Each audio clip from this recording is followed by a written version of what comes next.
Merci beaucoup pour tous les intervenants, surtout M. Onouchi, pour cette clarité du problème de les djihadistes qui était divisé, maintenant c'est partout, tous les pays, presque comme j'ai regardé dans mon métier, dans mon thèse, aussi j'ai préparé des mémoires dans les salafistes, dans mon pays, je suis irakien. Bon, j'ai posé une question claire ici sur le banlieue à Paris.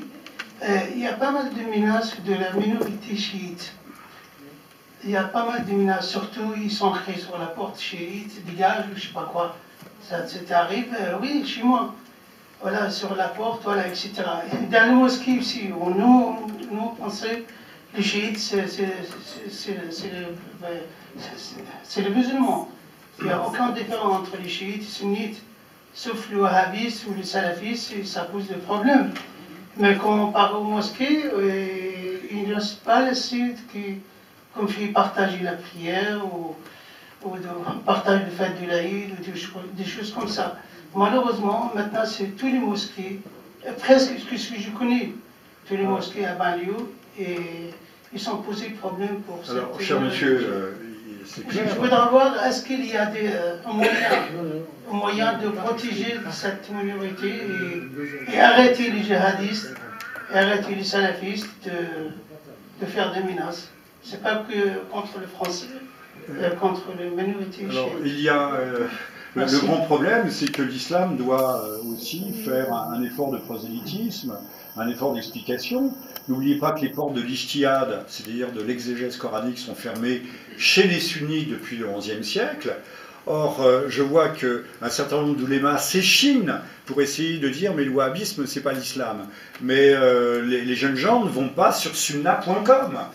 Ils écoutent les gars qu'ils rencontrent au coin de la rue, qui lui disent « allez, laisse tomber le shit, laisse tomber ceci, laisse tomber cela, et viens me prier avec nous ». Il y a un très grave problème, et je pense que la guerre, c'est pour ça que j'ai axé mon livre sur cette question, la guerre est d'abord une guerre idéologique, une guerre théologique. Si on ne fait pas de théologie aujourd'hui, on ne peut rien comprendre à ce qui se passe dans le monde actuel. Alors on pourra parler de terrorisme ceci, de terrorisme cela, d'accord, mais voyons quelles sont, encore une fois, roots, les racines du mal. Hein. Les racines sont d'ordre théologique. Monsieur, vous voulez poser une question brièvement, s'il vous plaît? Alors, Raphaël... Oui, je te remercie. Raphaël, donc journaliste, Raphaël Verland, journaliste du Cercle des Volontaires. Donc il y a un penseur musulman dont j'ai oublié le nom, vous me pardonnerez, qui a dit, vous me donnerez le nom je pense, l'ignorance mène à la peur et la peur mène à la violence et à la haine. Voilà. Donc, je pense que peut-être, je ne sais pas si ça a été mentionné, mais j'ai découvert récemment qu'à Médine, le prophète avait instauré une sorte de laïcité, puisque les musulmans étaient...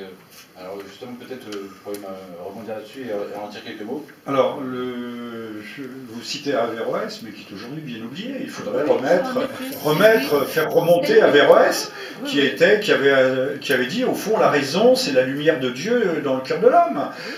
Il ne peut pas y avoir de foi sans raison. Les choses marchent de pair, comme le bon sens, c'est aussi une étincelle de divinité dans l'âme de l'homme. Vive Averroès, bien entendu.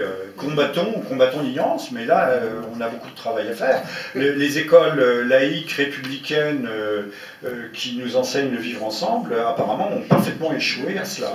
Et d'abord, aussi parce que l'islam de France n'a pas les imams, n'a pas les oulémas qui seraient formés, compétents, ils ne comprennent pas, tous les musulmans ne comprennent pas les véritables problèmes de l'islam. Or, l'islam est en guerre contre lui-même. Ça, c'est ma formule. L'islam est en guerre contre lui-même. Le wahhabisme est une guerre déclarée à l'islam. Et je vais très loin dans mes raisonnements, puisque je dis que le wahhabisme est peut-être le moyen, un outil de destruction de l'islam.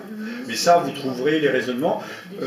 Notre ami Bruno Dreski a comparé ça à l'ultra-puritanisme judéo-protestant, vétérotestamentaire, à Cromwell. Il y a des analogies qui méritent. Il y avait tout à l'heure